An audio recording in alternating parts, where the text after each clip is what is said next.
మీలాగనే నేను కూడా government job మీద ఇష్టంతో దాదాపు 11 సంవత్సరాల క్రితం 8,400 ఈరోజు ప్రమోషన్ తీసుకొని ఒక డిప్యూటీ ఎంఆర్ఓగా 11 సంవత్సరాల తర్వాత నా జీతం 60,000. చూడండి, ఇక్కడ స్టేజ్ మీద ఇప్పుడు 50,000 దాటిన వాళ్ళు ఎంతమంది అంటే 10 మంది దాకా వచ్చారు. కానీ వాళ్ళందరూ సంవత్సరం పనిచేస్తేనే 50,000 దాటినాయి. నేను 11 సంవత్సరాలు కష్టపడితే నా జీతం 60,000. సో 1,00,000 సంపాదించాలంటే మన ఎంఎస్ఆర్ చెప్పినట్టు ఇక్కడ సంవత్సరం ఉంటే 1,00,000 వస్తుంది అన్నారు. నేను 1,00,000 సంపాదించాలంటే ఇంకా 5 సంవత్సరాలు పడుతుంది నా ఉద్యోగంలో. అది తెలియక చాలామంది గవర్నమెంట్ జాబులు అని చెప్పేసి జాబుల కోసము టైం వేస్ట్ చేసుకుంటున్నారు. ఈరోజు నా క్వాలిఫికేషను ఎంఎస్సి. నేను ఎంఎస్సి చదివాను. సో గవర్నమెంట్ జాబ్ అయితే బాగుంటుంది. నా ఫ్యామిలీలో ఎవరికి జాబ్ లేదు, గవర్నమెంట్ జాబ్ లేదు. మా నాన్న ఒక టాపీ మేస్త్రి. సో గవర్నమెంట్ జాబ్ అంటే అందరికీ ఈ లెవెల్లో ఉంటుంది, అవునా?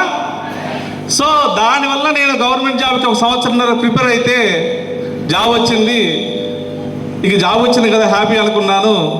తర్వాత మ్యారేజ్ అయింది, పిల్లలు పుడుతున్నారు, శాలరీ వస్తుంది, 5వ తారీఖు అయిపోతుంది. శాలరీ వస్తుంది, 5వ తారీఖు అయిపోతుంది. ఇంతేనా? సో ఇంకేదైనా చేయాలి, బిజినెస్ చేద్దాం అనుకున్నాను. కానీ ఒక ఉద్యోగం చేస్తూ ఇంకో బిజినెస్ చేయడం ఎవరికైనా సాధ్యమా? నాకు సాధ్యపడలా. మీ అందరికీ చెప్పాల్సిన విషయం ఏంటంటే ఈరోజు ఇబ్రహీంపట్నం టీంలో పాండు సార్ ఎంతమంది తెలుసు? శ్రీను సార్, బాల శ్రీనివాస్ సార్, వాళ్ళిద్దరు నా క్లాస్మేట్స్. కానీ పాండు సారు, శ్రీనివాస్ సార్ నన్ను మోసం చేశారు. ఈ అవకాశం 5 సంవత్సరాల క్రితం వాళ్ళకి తెలిస్తే నాకు చెప్పడం మర్చిపోయారు. నాకు జస్ట్ 3 నెలలు అని తెలిసి 3 నెలల క్రితం తెలుసుకున్నాను. నేను నా వైఫ్ పార్ట్ టైంగా చేస్తూ ఈరోజు బ్రాంచ్ డైరెక్టర్ అయ్యి 8,000 తీసుకున్నాను. చూడండి, 8,000 నా ఫస్ట్ జీతం, అవునా? 11 సంవత్సరాల క్రితం నా జీతం 8,000. ఇక్కడ 3 నెలలు కష్టపడితే 8,000 వచ్చినాయి. అది కూడా రెగ్యులర్గా నేను నా ఉద్యోగం చేసుకుంటూనే.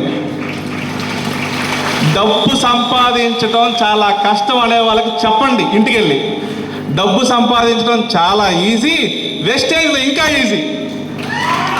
చూడండి, ఏ ఉద్యోగం చేయాలన్నా నిద్రలేసిన తర్వాత 10 గంటలకు ఆఫీస్కి వెళ్ళాలి, బాస్ చెప్పింది చేయాలి, 5 గంటలకు 6 గంటలకు ఇంటికి రావాలి.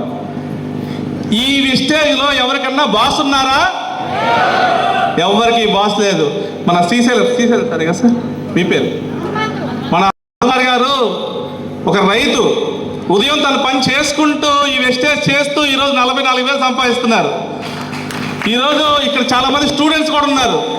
ఇక్కడ స్టూడెంట్స్కి నేను చెప్పేది ఏంటంటే దయచేసి మీ జీవితాన్ని గవర్నమెంట్ జాబు, ఇంకొక జాబ్ అని చెప్పేసి టైం వేస్ట్ చేసుకోకండి. ఎందుకంటే ఒక్క నిమిషం ఆలోచించండి. మన ఇంటర్మీడియట్ డిగ్రీ కంప్లీట్ చేసే టయానికి మన ఏజ్ 20 నుంచి 22 సంవత్సరాలు ఉంటుంది, అవునా? ఈరోజు ఇదే స్టేజ్ మీద 22 సంవత్సరాలు కంప్లీట్ అయ్యి జస్ట్ డిగ్రీ ఫైనల్ ఇయర్లో ఉన్న ఒక మేడము 80,000 శాలరీ తీసుకుంటుంది. డిగ్రీ కంప్లీట్ అయిన స్టూడెంట్ 80,000 తీసుకోవడం గొప్ప. 35 సంవత్సరాలు ఫ్యామిలీ బర్డెన్స్ అన్నీ ఉండి జాబ్ కోసం స్ట్రగుల్ అయ్యి ఎప్పుడో వచ్చి ఒక 50,000 కోసం మనం వెంటబడి కష్టపడి ఒక ఉద్యోగం తెచ్చుకొని 50,000 తీసుకోవడం గొప్ప? చెప్పండి. చిన్న వయసులో జీతం రావటమే గొప్పతనం. ఎందుకంటే ఈరోజు వచ్చిన జీతము రేపు డబుల్ అవుతుంది, మన వెస్టేజ్లో ఇంకా డబుల్ అవుతుంది. మీ అందరికీ ఒకటే చెప్తున్నాను, ఈ వెస్టేజ్లో ముందుగా ఎవరైతే ఐడి తీసుకుంటారో వాళ్ళు అదృష్టవంతులు. ఎందుకంటే ఇక్కడ అప్లైనరు, డౌన్ లైనరు. ఎప్పుడు అప్లైనర్ అంటే మనకన్నా ముందు జాయిన్ అయిన వ్యక్తి, అతను చాలా అదృష్టవంతుడు. ఈరోజు ఒక ఐడి తీసుకోవడం వల్లనే ఈ ఇబ్రహీంపట్నం టీము ఇంత పెద్దగా ఉంది. ఈరోజు ఈ బూట్ క్యాంపు తెలంగాణలో మొట్టమొదటి బూట్ క్యాంపు తెలంగాణలో వీళ్ళు పెట్టి ఇంత సక్సెస్ చేయడానికి ఆ కారణం జస్ట్ వెస్టేజ్ ఐడి.